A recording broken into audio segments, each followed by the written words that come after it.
Fallout fans, this is Chris Bolts, and I'm coming in with an episode reaction review of this week's episode that debuted for Season 2 of Amazon Prime's Fallout series, Episode 1, The Innovator.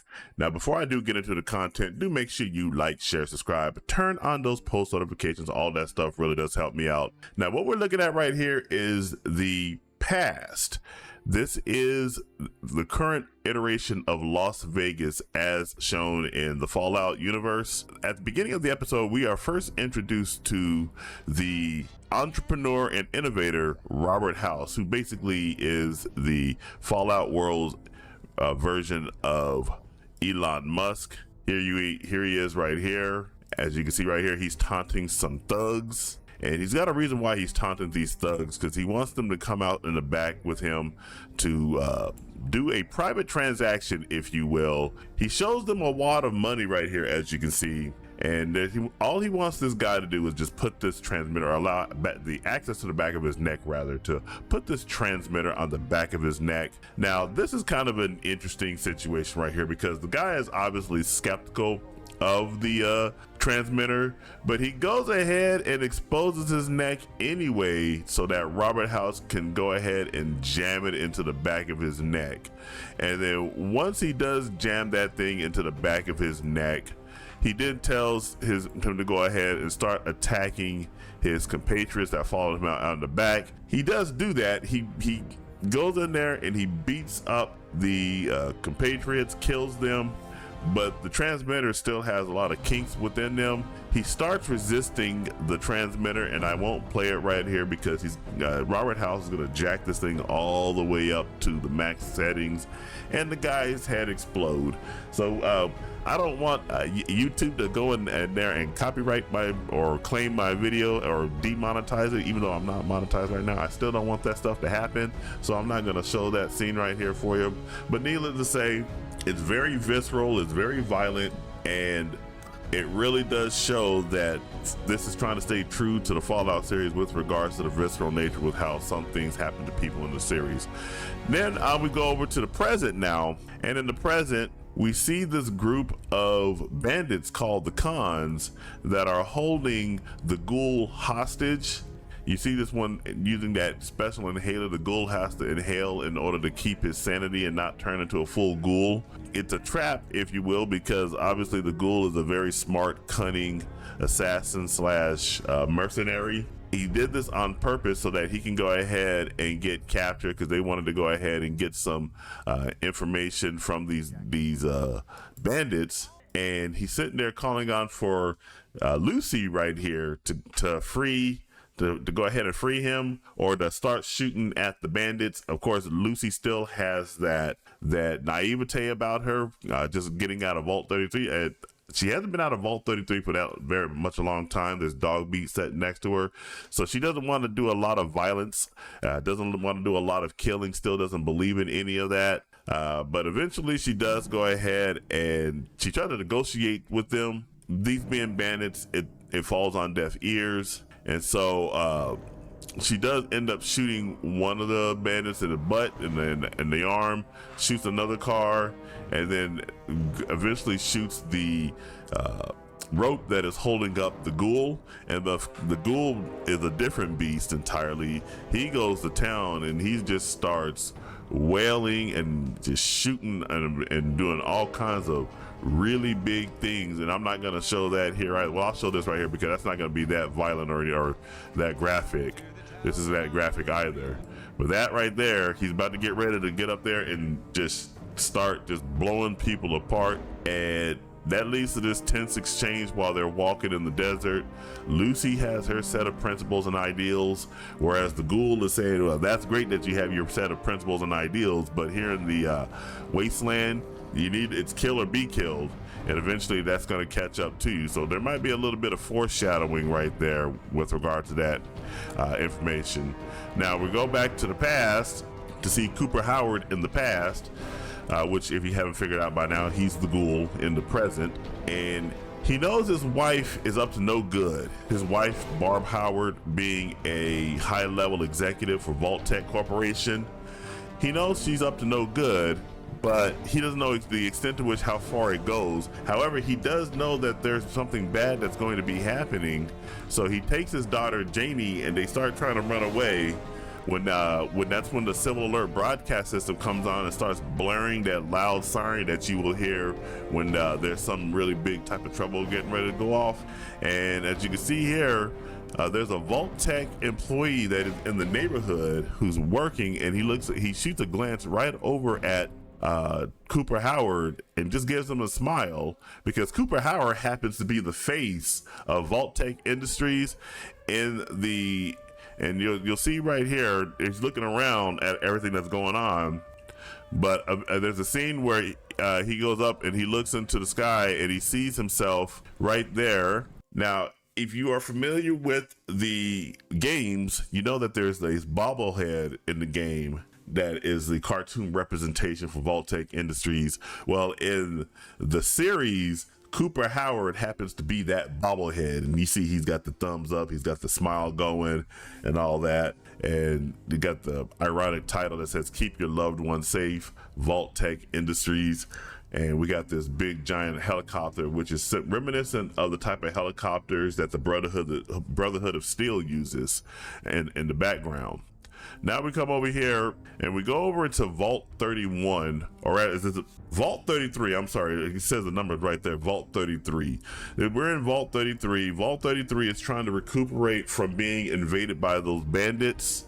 They got all kinds of issues that are going on right here, and apparently what the entire theme of this particular vault is, there's been a lot of inbreeding going on. I don't know if it was too subtle in the last season, but it's definitely blatant in this one. This one is basically been examining, because if you understand about the vaults, each vault is not just there to save people, it's also there to go in there and conduct a social experiment. And the social experiment of Vault 33 was to see how long humanity can last if they continue to inbreed with one another. And that is causing some consternation. The guy that's leaning up against the doorway in the background, he doesn't have anything to do. The overseer gives him some tasks to go ahead and do. And here we have the female overseer. We're going to get to that here a little bit more in just a minute. And it says Norm has been sent to a leadership position for Vault 31, but we all know that's a lie. And so he's trying to figure out what to do, and so she just tells him, hey, why don't you just go in there and just create a committee where you can just talk to people that have issues going on. And he does proceed to go ahead and do that. Then we shoot over here to Vault 32, where we see Steph Harper, who had her eye gouged out when the bandits had invaded, taking over the overseer position of Vault 32, and she's currently chastising a male subordinate, trying to exert her authority over everybody, but she just comes off as girl bosses, especially when having to deal with her surrogate father. Chet here is not, he did like Steph Harper, he did like her, however they never hooked up, but Chet is now her surrogate father, likes to make clear that the baby is not his. However, he's the one that's taking care of the baby. Steph Harper has just thrown this baby on him, refers to the baby as an it. He corrects her and says he and him, gives the baby humanity and agency, whereas she's just completely disconnected with it, which I don't like whatsoever, because the first connection the baby has with the world is with the mother. But here we're making it explicit that the baby doesn't matter that much to this woman or everything. Maybe that might play a key role going into future episodes, but right here in this vacuum alone right here, it comes off as just completely demeaning and crude and just not the way you want to portray a woman to be. This guy is really trying to be there for her and for the baby. She didn't even name this baby, by the way, and she suggested the name Chet Jr.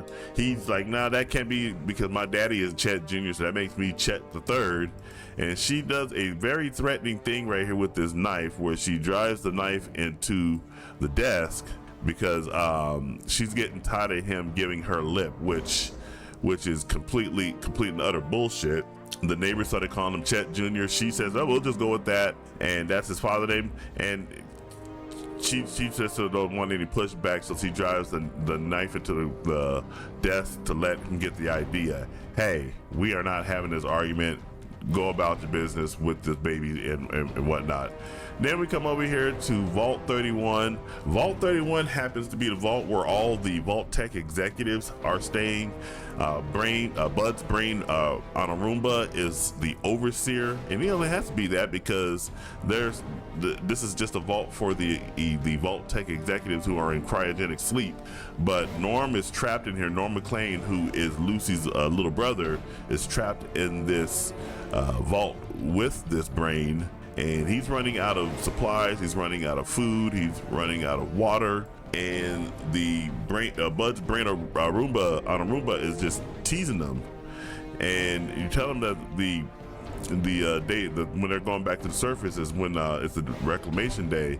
Reclamation day happens to be whenever the vault happens to open, and then everybody just goes out, and Bud says we're not going to go out until it's completely safe on the surface. The thing has never been on the surface or anything, so he wouldn't know how safe it is.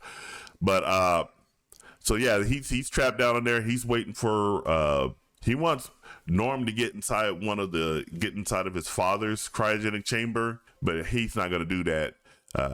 He's going to wait there to see exactly what's going on. So we're going to go forward, and we come here, and now Lucy and the Ghoul have run into this nomad. Let me just pause it right there because this guy, I don't know why, but he reminds me of Todd Howard. I don't know if Todd Howard actually like that, but he reminds me of Todd Howard. They meet this nomad out here in the desert, and she gets a quick meal, gives him a quick meal for Lucy, because Lucy's very hungry. The Ghoul doesn't have to eat that much. She asks them, they're asking her because they want to try to get information as to where her father is and what direction he went in. She says that they went to the I'm just gonna say they went to the east, because she points with her they went to the east, because she does point out into the direction where they need to go. She inquires about her son, and Lucy, being the goody two shoes, was trying to give her some reassurance about her son. The Ghoul says her son is dead, and the nomad actually agrees that yeah, he's probably dead. But on their way, as they're walking, they actually come upon and discover another vault that's out here in the opening, because they see some shoe prints left by Lucy's dad, who's still wearing that power armor. And this vault happens to be vault number 24, and that vault is going to be very pertinent here. But before we go to that vault, we have another flashback where we see Cooper Howard is talking with the leader of the bandits. If you guys remember who the bandit leader was, she was an executive in the past life, this lady right here, and they're talking about Robert House, and she wants Cooper Howard to kill Robert House. But Cooper is like, nah, I don't know if I want to go ahead and do that. But she said, well, if you want to save your family, that's what you're going to have to exactly do. And we're back here at the house of Cooper. His wife walks in. There's some tension between the two and all that. But because Cooper knows that his wife is up to something, but he doesn't know, again, he doesn't know the extent to which, how much she's involved. All she knows that she is part of this somehow. And then this is where we do see that the Ghoul, coming back to the present, the Ghoul and Lucy walk inside of Vault 24, and we have some more standoff between them. You see he's picking up this commie cap right there. And he says, what I'm curious about is why he even came at all, he referring to Hank McClane, why he even came to the vault there. And we're going to discover that here in just a second. This scene right here that's coming up is pretty funny. It's back at Vault 33, and like I said earlier, it says products of inbreeding support group. That basically happens to be pretty much everyone inside the vault. And so they're having this little powwow meeting here, and the guy is trying to reason with them, hey, it's not your fault, you were in this vault, born in this vault, and you're the product of inbreeding. But the part of this is funny, is just this lady right here. She starts just rattling off everything that's going on with her family, which if you're listening to her recount right here, sounds like they've been down there for about 5 generations, because in this vault, which probably lines up with the amount of time since the dropping of the bombs. And now we're back over to Vault 24, or rather no, Vault 31. And this right here is an inconsistency right here. Nora McClane finally realizes that Bud is just a brain in a tube with a syringe that's exposed and that he can't really do anything. So he kicks it away and he decides to go ahead and open up waking up everybody that's inside these cryogenic chambers, thus waking up all the Vault Tech executives in the current world. Now we're going back over to Vault 24. Vault 24 happens to be another social experiment. This time, instead of creating or having these people be safeguarded for when the reclamation day happens for them, they instead are subjected to brainwashing techniques, which turns Americans into communists. As you see right there, the music, a man speaking in Mandarin, English narrator. You got all these people that are connected to all these brain caps, these tubes, and all that. They were all just being brainwashed. But down in this, the reason why the Hank McClane had come into this vault was because he's actually conducting an experiment of his own as well. It's kind of ironic that they bring him into this particular vault right here, and you see this box of sugar bombs that is sitting right there on this table. And the reason why that is because they were sitting there, he was sitting there and turning this man into a guinea pig. This man happens to be the son of that nomad. He was force feeding him to make him eat these sugar bombs. And excuse me, I won't play that scene either, because again, this guy's head is going to explode because he has a neurotransmitter that's attached to the back of his head. And I don't know what type of setting that it was set on, but we just go right here. The ghoul is looking through the remains of that guy. He finds the transmitter and sits it next to the box right there. And that's the same type of transmitter that Robert House at the beginning of this episode had used on that thug. Well, so it seems like the experiments have still been going on, and the last scene of this particular episode is Hank McClane reporting back in for work. That's pretty much what all he wanted to do at this time. He goes in there, he checks his voicemail, and it says that he had over 400,000 voicemails remaining, and he says, well, we're gonna just get right to it. And he records this message to Robert House under the impression that Robert House is still alive and that he is going to continue the experiments that he started. And they showed some prototypes of the transmitters as they were going through, and you'll see that the transmitter is getting smaller and smaller until it gets to a very small size. If I can get right back to that particular scene. Let's get over here, and these right here are people that had those transponders attached to them. It says right here, one of them was making progress on the brain-computer interface. I think I was probably wrong to call it a transmitter, because that's what it seemed like in the beginning. But you saw right there where Hank McClane was calling it a brain computer. Maybe it is something like what they're trying to do with the Pit Boy and put a type of computer into the heads of people so that you didn't have to walk around with that giant Pit Boy all around your arm or whatnot. So it may be at the beginning it seemed like it was a transmitter, but maybe it might end up trying to become a computer. But it remains to be seen how that's going to be fleshed out here. And so that brings us to the end of this episode. And you're probably wondering what happened, where Maximus is, if you happen to be a Maximus fan. Maximus, in my view, is still the weakest of the three protagonists, that being Maximus, Lucy, and the Ghoul. He happens to be the weakest one, but he wasn't in this episode, but he's going to figure prominently in the future episodes, I think, especially from episode 2 onward. So we got that going on right there. and we got some other stuff going on. There's apparently some big giant war that's getting ready to take place between the Brotherhood and Steel and Lord knows who. And so we got all this going on. So overall, what I will say is this: is that Fallout, the first episode of Fallout Season 2 is pretty good. It could be better.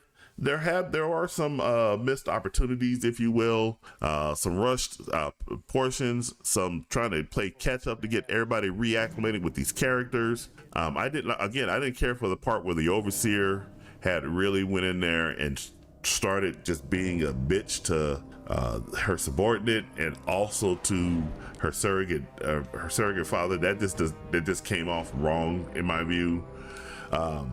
Lore wise, going to the Vault 24, where we see the Vault trying to manufacture Americans into communists, I didn't like that. It falls in line with one of the big issues I have with the Fallout television series in general, namely that it was Vault Tech Corporation themselves that dropped the bombs, and by proxy, America is the one responsible for dropping the bombs. Whereas if you are just focused on the lore of the games themselves, there's an understanding that there's a war between the Chinese and the United States, and there was never any type of one way or the other who dropped the bombs first, but the show makes it explicit that it was America that dropped the bombs, and frankly, I don't like that. So I prefer the nuance of the games to that, and then we got this Vault 24, which is just basically going in there and making it more explicit that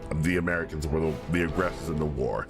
I don't like that, but other than those things, this episode leaves me cautiously optimistic for the season overall, so I'm still going to be going forward with it.